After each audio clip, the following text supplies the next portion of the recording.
बिरहा सुनने वाले श्रोता बंधु भैया लोग, हम गायक लक्ष्मण यादव, ग्राम ब्रह्मदासपुर, प्रधान की बरेजी, मार्कंडे धाम की ओर से, और अपने डॉक्टर दिनेश जी और हमारे पप्पू भैया, और हारमोनियम पर संगत कर रहे हमारे ढुक्कू भाई, और ढोलक पर संगत कर रहे हमारे सुरेंद्र भाई, और कोर्स करने वाले साथी अजीत भैया, फेकू भाई और मानिक भाई। लेकिन इसके पहले मैं एक कैसेट भेजा था जिसका शीर्षक था फौजी के गोद में फौजी। उस कैसेट का दुलार प्यार आप लोगों ने बहुत दिया, लेकिन एक कैसेट का भी हमके अनुमान पूरा हो कि आप लोग दुलार प्यार देव। आवा मास्टर, 4 लाइन भूमिका लगल।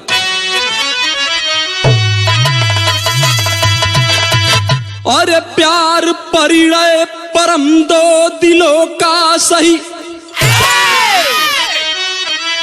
अरे दिल में अर्पण समर्पण का जब भाव हो, अरे दो बदन एक ही जान बसता सदा,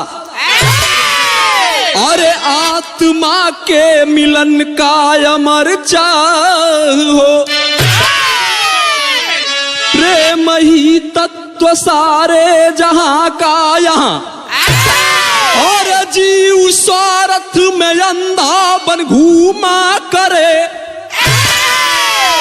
और फूल को धूल में वह मिलाया करे, और कांटों को हर रोज चूमा करे।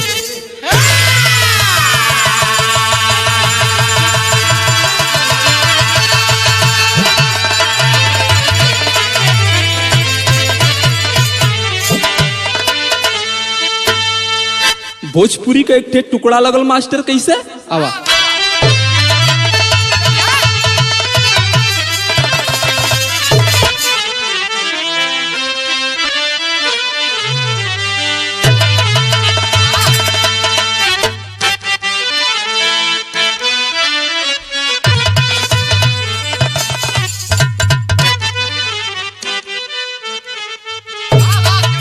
अरे अखिया अखिया लड़ल बजब से, अरे अखिया लड़ल बजब से, दिल में करार नहीं खे।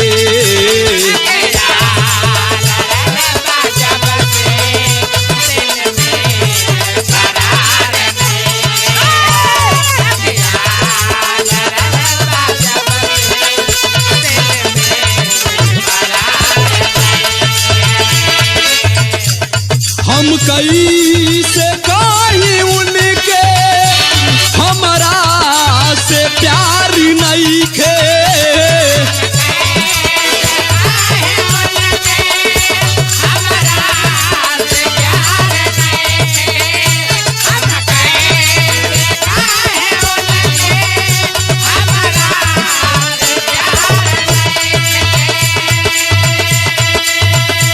हम कई से कहीं उनके हमारा से प्यार नहीं खे। अखिया लड़ल बजब से, दिल में करार नहीं खे।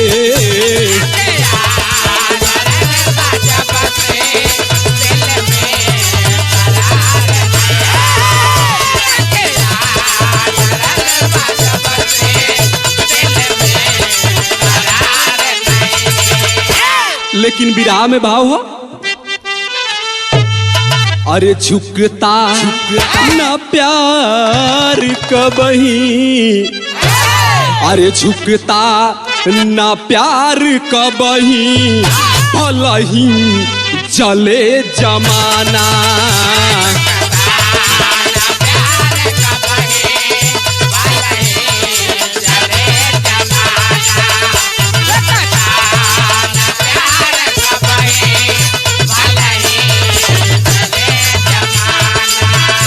जब काम ना कली का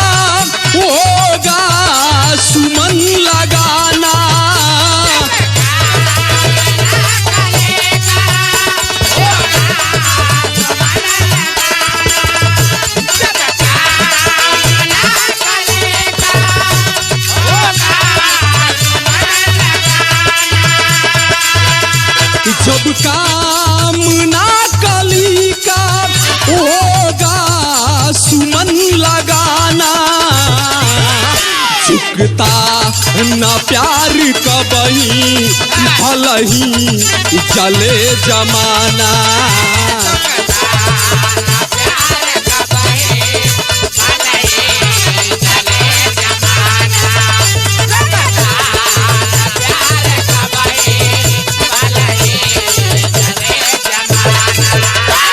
लेकिन ए भैया इहवे से कहानी का शुरुआत हो गई। आखिर कहानी बा कैसन? आवा मास्टर।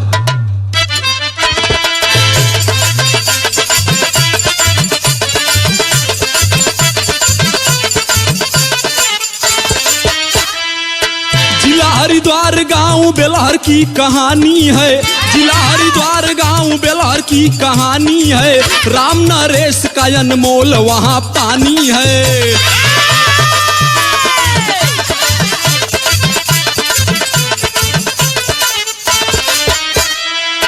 पत्नी राधिका सहगामिनी भवनवा में, पत्नी राधिका सहगामिनी भवनवा में, सुषमा और कुसुम बालिका गुहनवा में।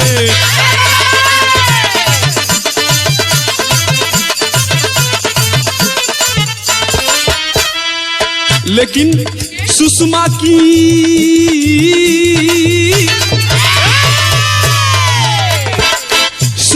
की उम्र कली से जब गुलाब हुई, सुषमा की उम्र कली से जब गुलाब हुई, आबा हुस्न की लेकर के आफताब हुई।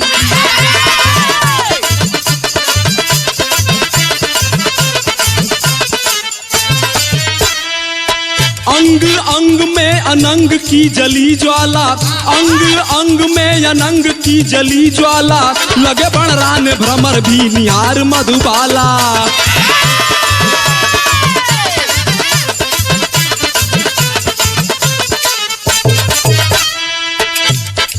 देखकर दीपक तो लकीर का फकीर हुआ, देखकर दीपक तो लकीर का फकीर हुआ, दीवाना देख कर अमीर पर गरीब हुआ।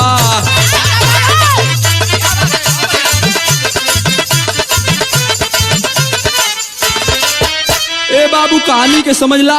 जिला हरिद्वार के अंदर एक छोटा सा गांव, जेवना गांव का नाम बेलहर बाए बाबू। वही बेलहर गांव का रहे वाला एक व्यक्ति जेकर नाम राम नरेश बा, पत्नी का नाम राधिका देवी बाय हो भैया। राधिका देवी का गोद में भगवान दुई ठे औलाद दिले हुवन। उहो दोनों बेटी राम नरेश ए बाबू रोज गर्रा मजदूरी करो, अब बिटियन को पढ़ाई लिखाई करावन। बिटिया पढ़त है लिखत है। बड़की बेटी सुषमा का उम्र 18 साल बाए बाबू, छोटकी बेटी का उम्र 10 साल बाए बाबू। गरीबी में राम नरेश अपन बिटियन का पालन पोषण करत हुवन। एक दिन राम नरेश का नजर पड़ल अपनी बड़की बिटिया पर।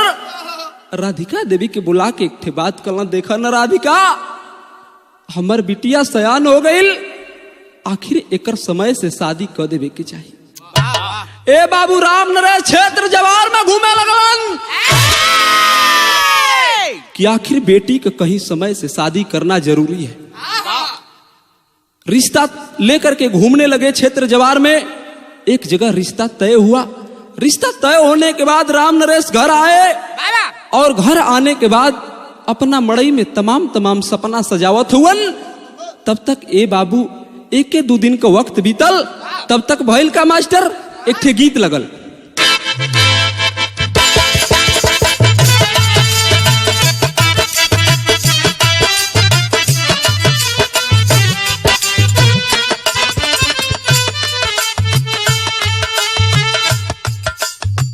आई हो दादा लेबू का तू जान हो जान अपन जलवा दिखा के।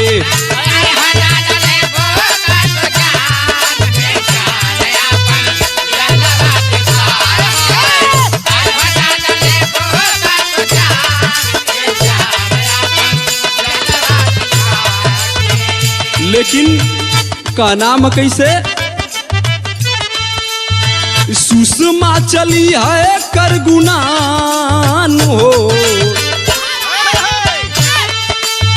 सुषमा चली है कर गुनान, सामान लेके पूजा के करानावा।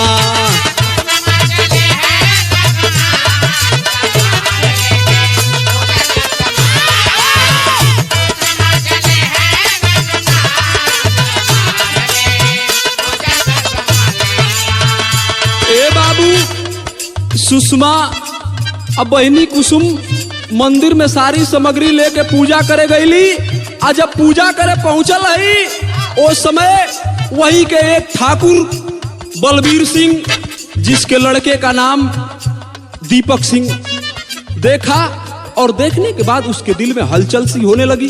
और जब हलचल सी होने लगी तो कहा क्या,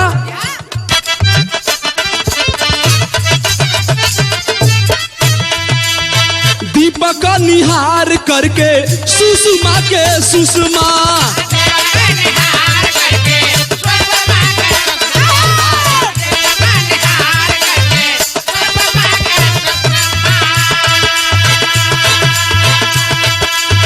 दीपक को बेताब हुआ क्या गजब करिश्मा।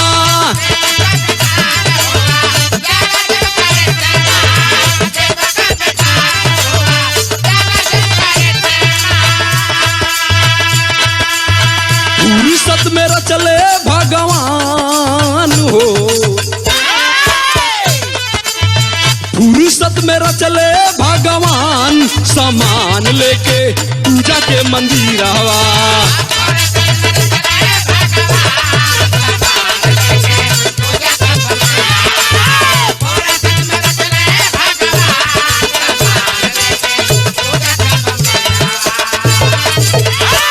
ए भैया, दोनों बिटिया पूजा करके जब निकल ली, वही का दीपक बिल्कुल देख करके दीवाना हो गया और प्यार का इजहार करने लगा। ए बाबू, दोनों बिटिया मुड़ी लटकाई के अपना घरे जात हई। अजोना समय घरे जात हई वही समय दीपक कैले के बा एक ठे गीत लग गई।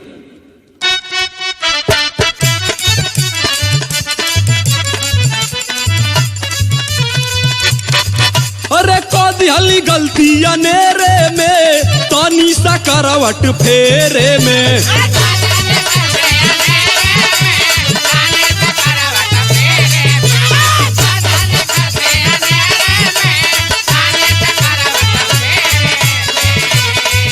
अरे कौदी गलती अनेरे में, तानी सा करवट फेरे में। अरे लागल रतिया के हुनी के घइया ये सखी, तो ओही दिन से रूसल बाणन सैया ये सखी।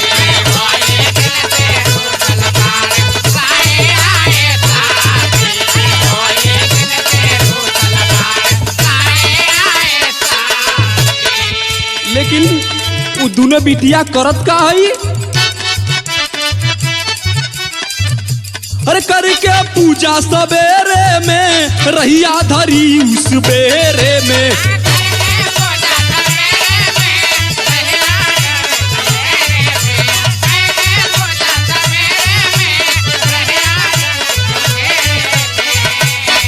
अरे करके पूजा सवेरे में, रहिया धरी उस बेरे में। अरे तब तक दीपक लिख के दिहले बहिनी के पतिया।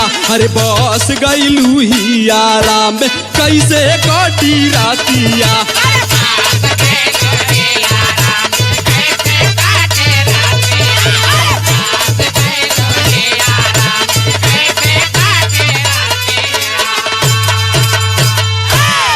ए बाबू, उ दीपक एक ठे पत्र लिखलस आ लिख के छोटकी बहन कुसुम के दे देलस।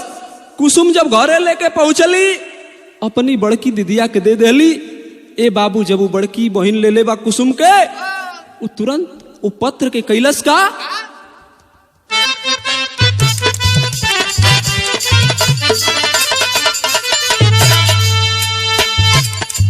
पढ़ली ना पत्र अपन खोल के नया नावा।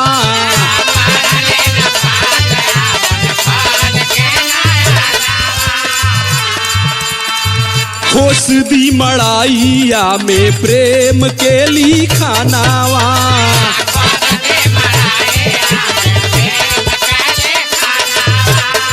ए बाबू, 10 रोज का वक्त बीतल, मड़ई में छाजन में खस देले बा पत्र के। एक दिन बाबू कुछ खोजत पहुंचलन हो छाजन के पास, आ कुछ खोजत हवन। उस समय पौलन का,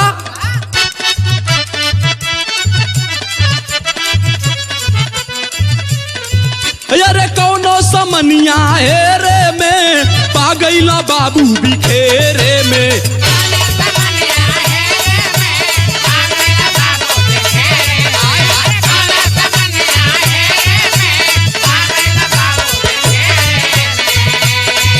अरे कौनो समनिया हेरे में पा गईला बाबू बिखेरे में। अरे पढ़ लिया ले बाबू दिल में पढ़लूला फतिया कबीतिया हमार लुटलस हमारी जातिया।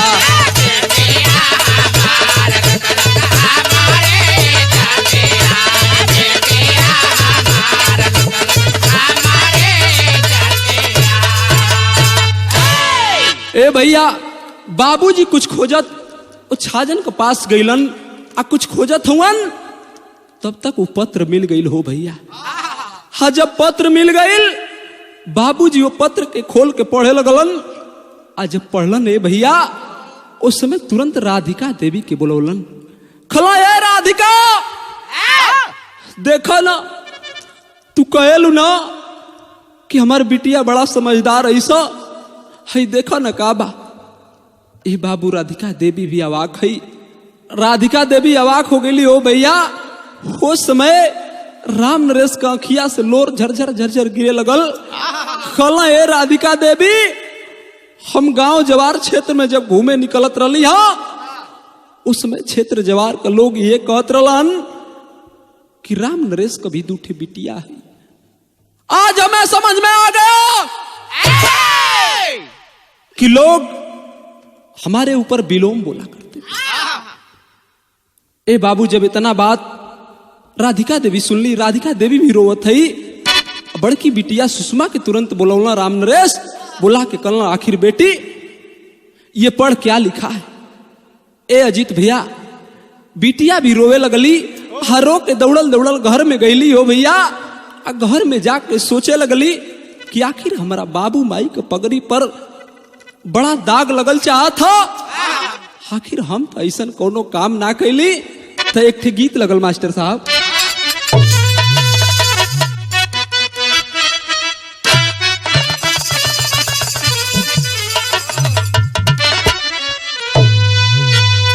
अरे निबिया का पेड़ा जानी खटी हो बाबा निबिया चिरैयन के बसेर हो। लेकिन घरवा में जाके बिटिया कहत का बे अरे सीता सावित्री जैसे पावन मानवा असुले बाड़न बाबूजी हमार हो।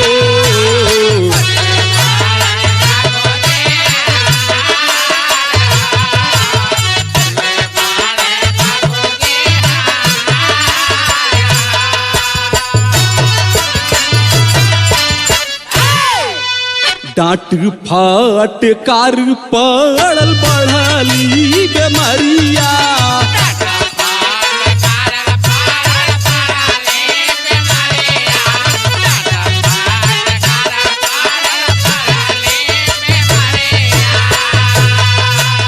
सब काट लियलस रोवे घर के परनिया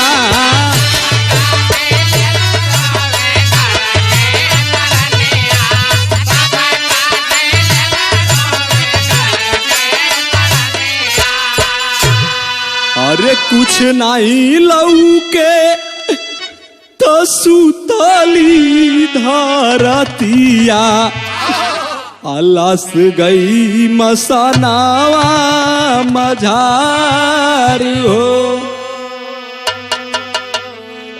हे बाबू हो समय सुषमा रोवत बे आरो के गुस्सन हे बाबू जमीन पर सुत गईल। आ जब जमीन पर सुत गईल धीरे धीरे घड़ी रात के 11 बजौल सो भैया। आ जब 11 बजल ना उस समय एक ठे सर्प निकला और निकलने के बाद उस लड़की को काट दिया। जब सुषमा के सर्प काट दलस धीरे धीरे जहर शरीर में पूरा भींगल हो भैया। उस समय सुषमा ये दुनिया के छोड़ के चल गई। इधर सुबह हुआ, जब सुबह भइल गांव जवार में हल्ला मच गई। अरे राम नरेश का बिटिया जहर खा के मर गई। क्षेत्र जवार के लोग चर्चा करत हो।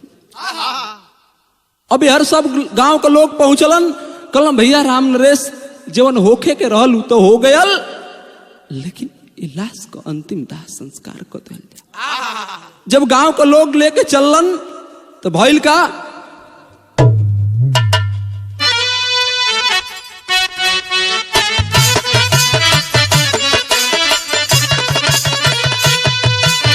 चितावा पलसिया सजावे मिल जवानावा।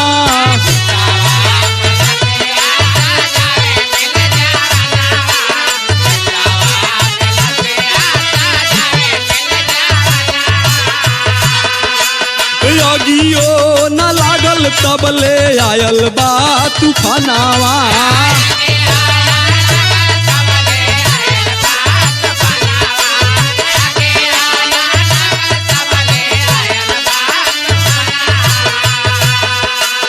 जनवा बचा के लोग भागे भवनवा। जनवा बचा के लोग भागे भवनवा।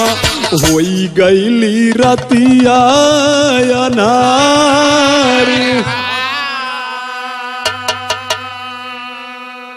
ए बाबू, गांव के लोग सब लाश के लेके पहुंचलन हरिद्वार शमशान घाट पर। हाँ, जब हरिद्वार शमशान घाट पर सब पहुंचलन, सब गांव के लोग, ओ भैया चिता सजावत हुवन। चिता सजा के हो बाबू वही पर लाश के जे वहीं रखलन, तो वहीं एक ऐसा झोंका आया, एक ऐसा तूफान आया। आखिर वह तूफान कैसा था बाबूजी? सारी दुनिया उस तूफान से स्तब्ध हो गई थी। आप लोग जानते होंगे कि 2013 में केदारनाथ बद्रीनाथ पे प्राकृतिक आपदा आया था। जो बादल फटा था उसकी वजह से इतना तेजी से पानी बढ़ रहा था, इतना तेजी से पानी बढ़ रहा था कि लोग चिता में आग भी नहीं लगाए, तब तक पानी कमर तक हो गया। और जब पानी कमर तक हो गया, सारे लोग लाश को छोड़ करके भाग गए। और जब लाश के छोड़ के भाग गईलन हो भैया, उस समय हर गांव का दीपक गांव में जब घूमे निकलल, गांव जवार के लोग जब देखा तो थूका करा ऊपर। कला यही आदमी है, यही दीपक है जो पत्र लिख करके दिया और राम नरेश की बिटिया जहर खा के मर गई। यह तो कोई नहीं जानता था बाबूजी कि उसको सर्प काटा है, सर्प काटने के वजह से मरी है। ए बाबू दीपक जहर जाओ हर लोग करा ऊपर थूका हो भैया। दीपक आखिर सोच गया कि आखिर वह मर गई, आखिर मैं क्या करूं। सोच रहा है और दिल उसका रो रहा है, तो किया क्या, विराह का शैली लगा।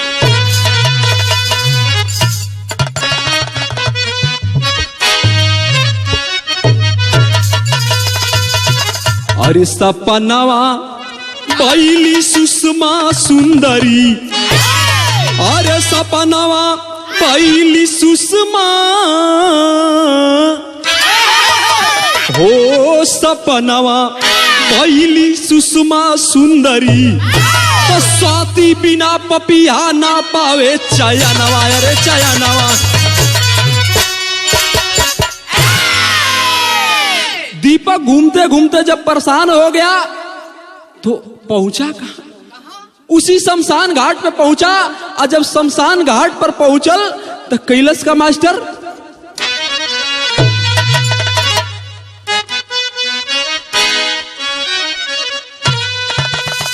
अरे प्रेम के दीवाना दीपक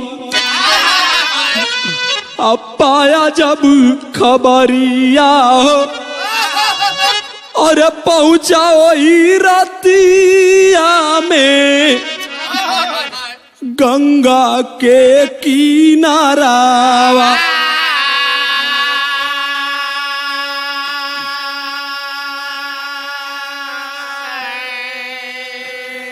चितावा पर सजल एक लसिया दिखाई गईली हर ताई ऊपर मारत रहली गंगा जी लोरा।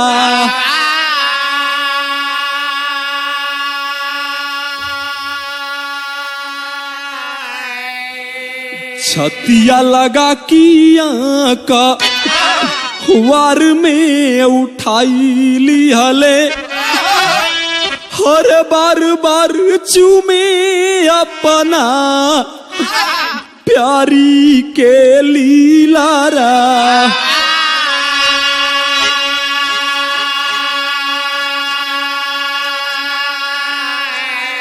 आ कोई के हिम्मत भारी आ ओई कृष्ण के मंदिरावा में हर एक कवर सुताई दिहले दीपक को दुलारा।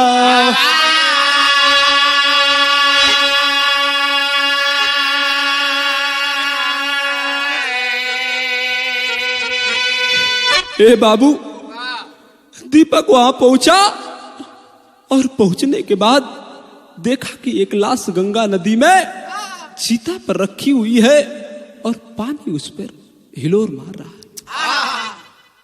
दौड़े दौड़े उस पानी में गया और उस लाश को उठाया और उठा करके लेकर के बाहर भगवान कन्हैया के मंदिर में पहुंचा। और जब भगवान कन्हैया के मंदिर में पहुंचा उस समय ये बाबू वो लसिया के लेके गोद में बैठा के दीपक रो रो एक थे बात कहता का कहता मास्टर गीत लगल।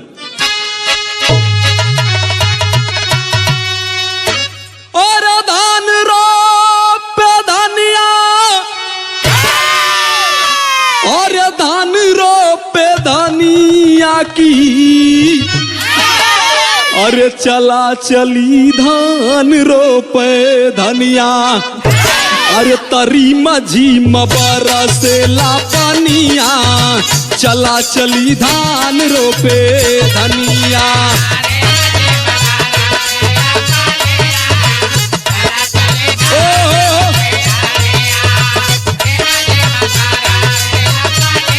जियो बाबू जियो।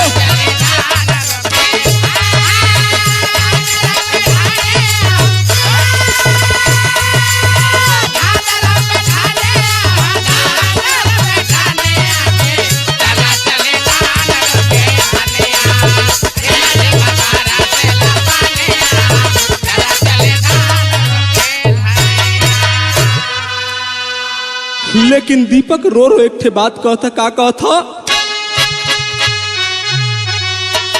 और छोड़ी गई लुचिराई और छोड़ी गई लुचिराई की अरे हमारा के छोड़ गई लुचिराई अरे रोवे दीपक दियालू दिल तोड़ हो हमारा के छोड़ गई लुचिराई।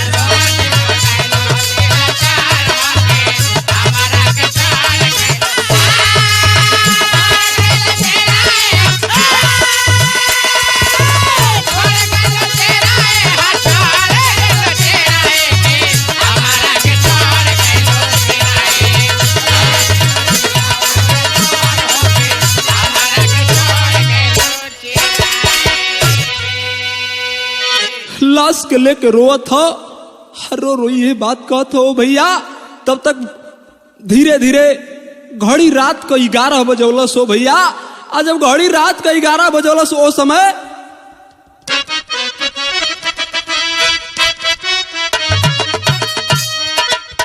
धीरे धीरे रतिया गईल यादी आई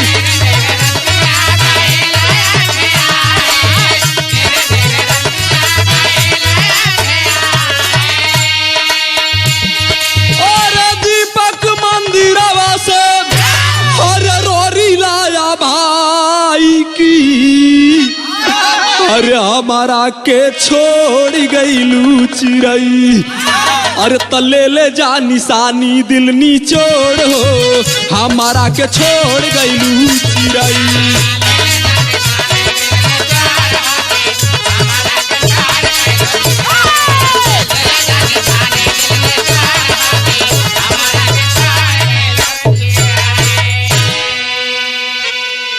ए बाबू लाश को लेकर के रो रहा है और रो रो अपनी दिल की सारी बात बता रहा।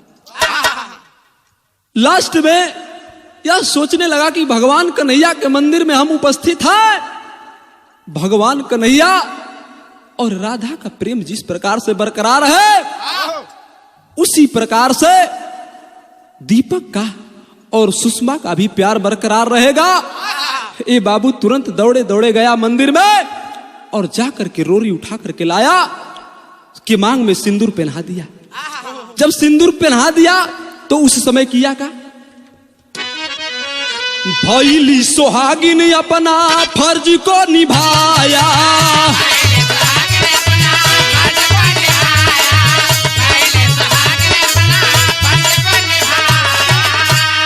और सुहाग वाली रात वही और लाश से मनाया कि हमारा के छोड़ गईलू चिरई, और जिंदगी का ऐसन बाटे मोड़ हो हमारा के छोड़ गईलू चिरई।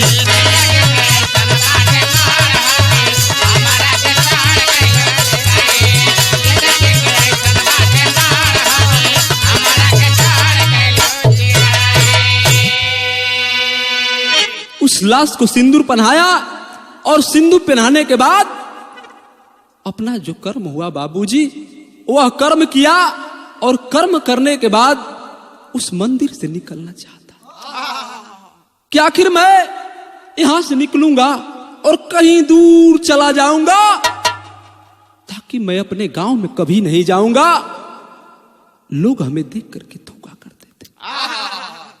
यही उद्देश्य बना करके मंदिर से जब वहीं निकलना चाहता है तब तक हुआ का एक गीत लगल, और कहीं हो यहाँ सड़क पर और लखत हो यहाँ कहीं,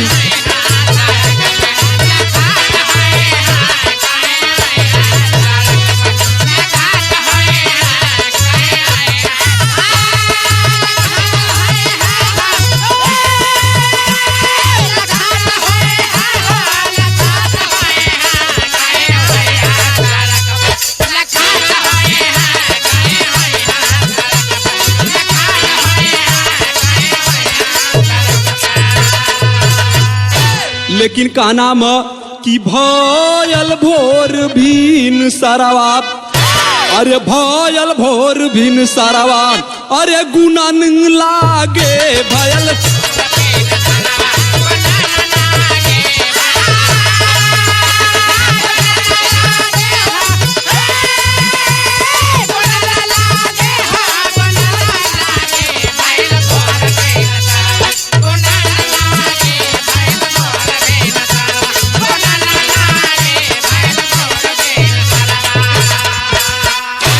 अरे भागल चा मंदिर से वही बखतिया, अरे तबल पड़ल साधु बाबा के नजरिया,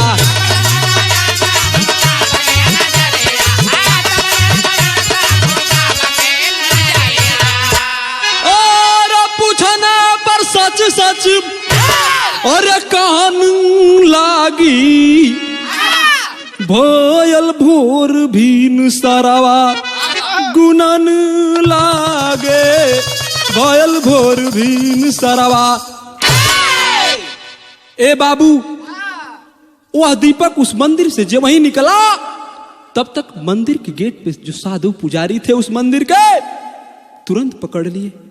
आखिर इस मंदिर में लाश को क्यों लाया, रो रो करके सारी बात उस साधु से बताता है, और बता करके कहा क्या मास्टर,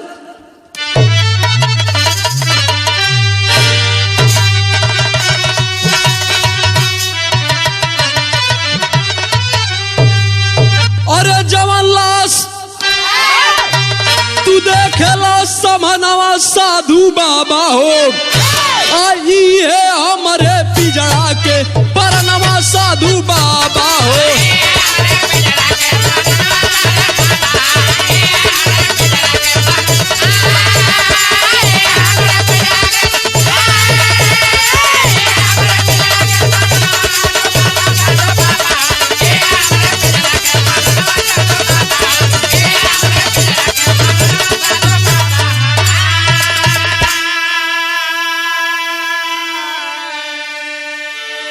पूरा कैली फर्ज अपन रोका जिंदा गरिया हो दिनवा बिताई बीजम नौर के सहरिया हो और प्यारी हमार हो गईली सपनवा साधु बाबा हो मजबूरी में न दिहली कफनवा साधु बाबा हो। इतना बात कहा और इतने बात कह करके वह बिजनौर की ओर चल दिया। जब बिजनौर पहुंचा उस समय डॉक्टर सुरेश से मुलाकात हो गई और डॉक्टर सुरेश से जब मुलाकात भइल उस समय डॉक्टर सुरेश एगो बगल के नर्सिंग होम में कंपाउंडर का पद पर रखते हैं। जवान कंपाउंडरी करने लगा और इधर साधु जी सुबह हो गया, साधु जी पूजा करने की बात सोच रहे हैं कि आखिर मंदिर में लाश है और पूजा कैसे करूं। साधु जी लाश को उठाए और लाश को उठा करके ले जाते हैं गंगा जी में फेंकने के लिए। उस समय उनके मन में सोच आया, अरे ये तो शरीर कुछ हल्का हल्का गर्म महसूस हो रही, आखिर ये तो जीवित है। साधु जी गंगा में स्नान किए और स्नान करने के बाद पूजा किए और पूजा करने के बाद तुरंत उस लाश के पास गए और जब लाश के पास गए दौड़ करके झाड़ी में गए और झाड़ी में जाने के बाद एक घास उखाड़े और उखाड़ने के बाद ला करके उसकी नाक में डाल दी। जब लाश के नाक में डालन उस समय लाश हल्का हल्का हिले डोले लगल। साधु जी बिल्कुल परेशान होकर के कभी गंगा में दौड़ कर जाते हैं तो कभी लाश के पास पहुंचते हैं। 2-3 बार साधु जी इस प्रकार से किए, तब तक कमंडल से जल निकाले और निकाल करके मारे जो वहीं परोर कर, तब तक वो लड़की उठ करके बैठ गई और उस साधु का पैर पकड़ करके रोने लगी। बाबा आखिर हम यहाँ कैसे इली बाबा। साधु जी सारी बात बतौलन।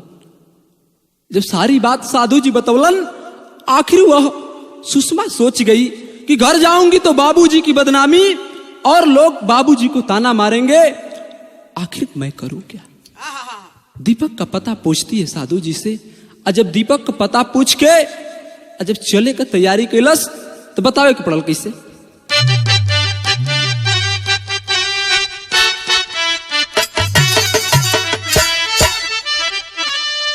और पर्वत से राई औरी राई से पहाड़वा भैया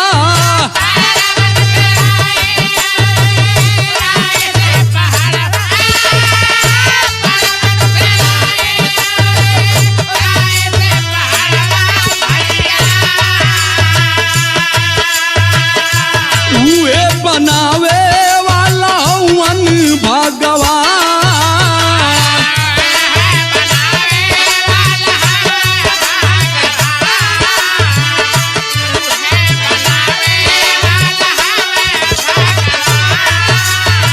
स्वस्थ होके ढूंढे प्रेमी दीपक के ठिकानवा पंचो।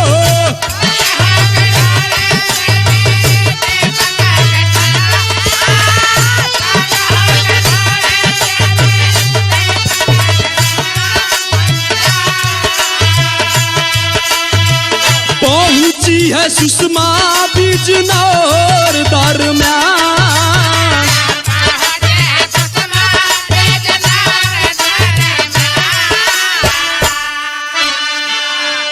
ए बाबू वह सुषमा पता पूछ करके साधु जी से और पहुंच गई बिजनौर। आज जब बिजनौर पहुंचल तो भइल का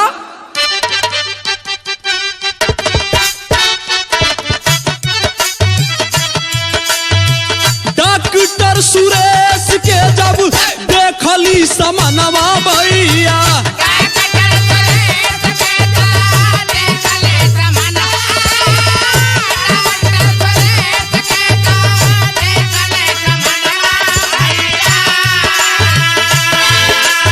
रोई रोइया बाला बतावे दसता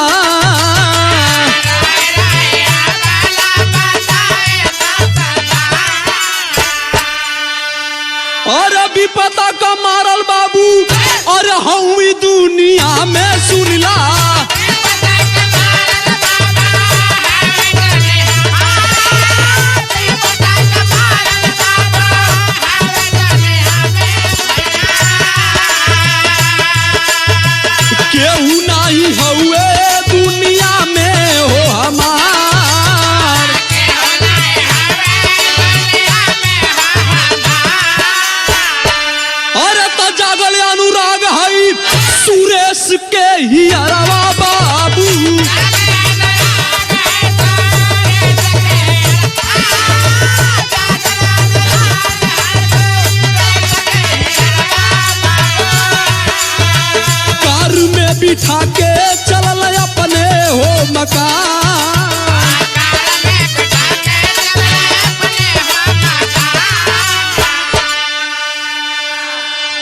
ए बाबू, वह सुषमा बिजनौर पहुंची और बिजनौर पहुंचने के बाद देखती है कोई बड़ा आदमी बैठा है।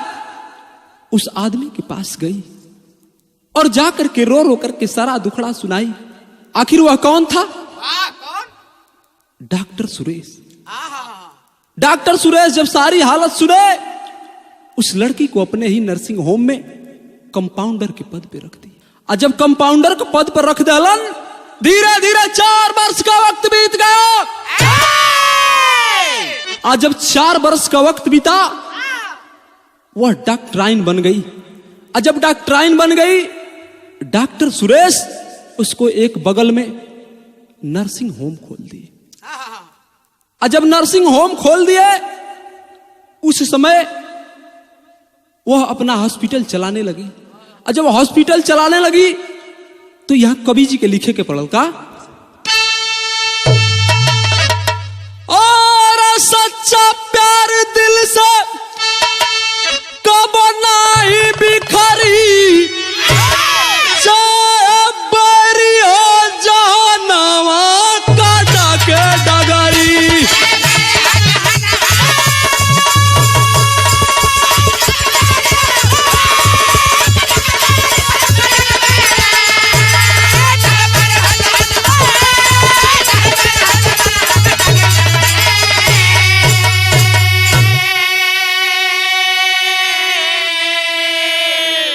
ए बाबू, वो हॉस्पिटल तो बहुत अच्छे से चला रही है, लेकिन एक दिन ऐसी इमरजेंसी केस आई, मैडम के पास दवा नहीं है। डॉक्टर सुरेश के यहां फोन लगाती है, भैया ऐसा ऐसा मरीज आया है, मेरे पास दवा नहीं है, आखिर क्या करूं। डॉक्टर सुरेश एक बोतल एक कंपाउंडर को दे करके भिजवाए और वह कंपाउंडर लेकर के सुषमा के हॉस्पिटल पर पहुंचा दवा को। जब लेकर के पहुंचा तो हुआ क्या,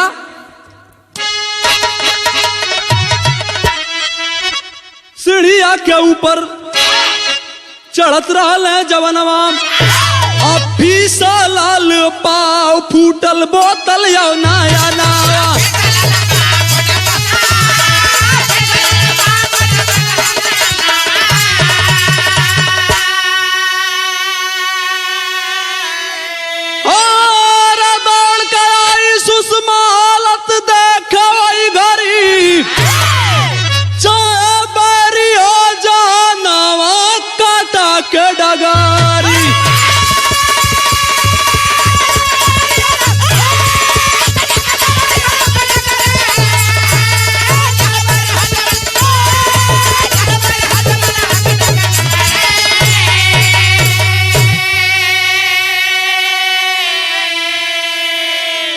तो मलहम पट्टी कैला, अरे मलहम पट्टी कैली, पूछ परिचय ठेकनवा, आका पूछले बाड़ू साहब बिगड़ल बादीना।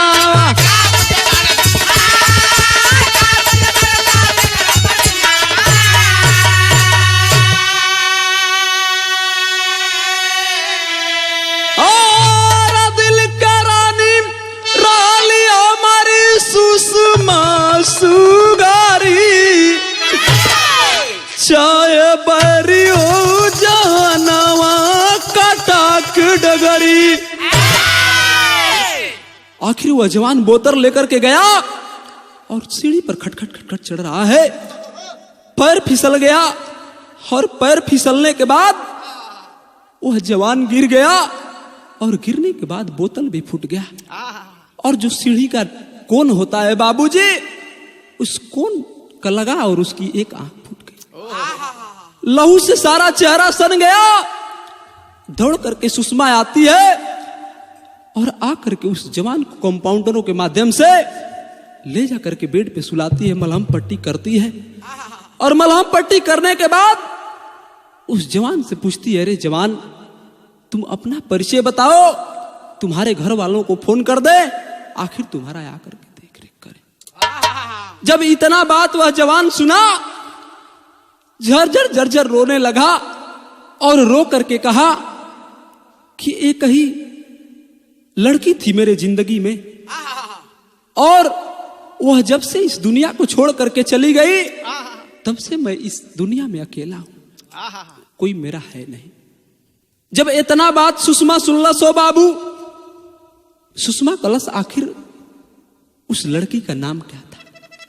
वह दीपक कहा उस लड़की का नाम सुषमा था। जब इतना बात मैडम सुनती है, धीरे धीरे उसको विश्वास होने लगा, रे ये तो कहीं मेरा दीपक तो नहीं है।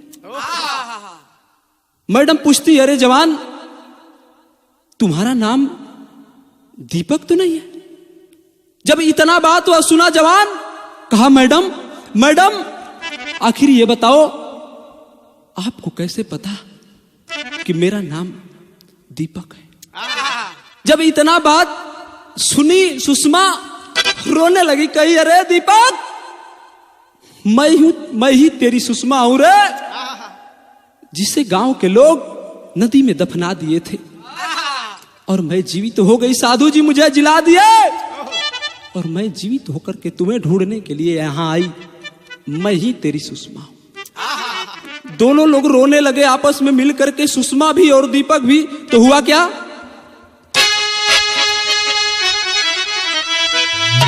तो बुला के सुरेश के बतौली जहरवा, आई है औवा भैया हमारा मांगी के सेनुरा।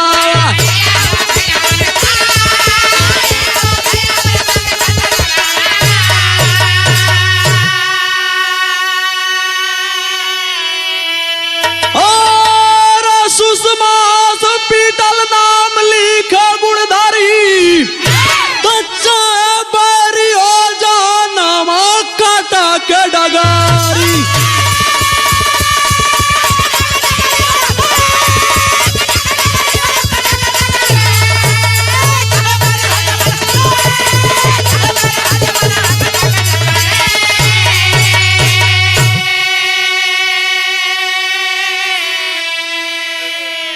ए भैया, वो लड़की डॉक्टर सुरेश के यहाँ फोन मिलाती है और मिला करके बुलाती है डॉक्टर सुरेश को और कहती है भैया जिसका आज 4 वर्षों से इंतजार था वह मिल गया भैया।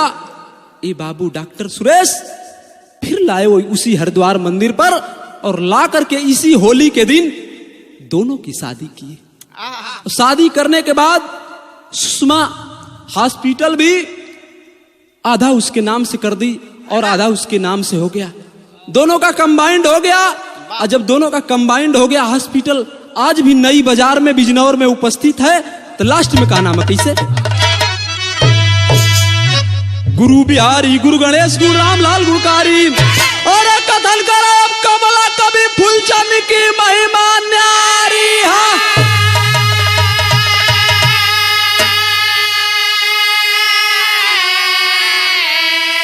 सपनवा भैली सुषमा सुंदरी, काला चुमर मुन्ना जी दुनिया के दस्तानावा। सपनवा भैली सुषमा सुंदरी।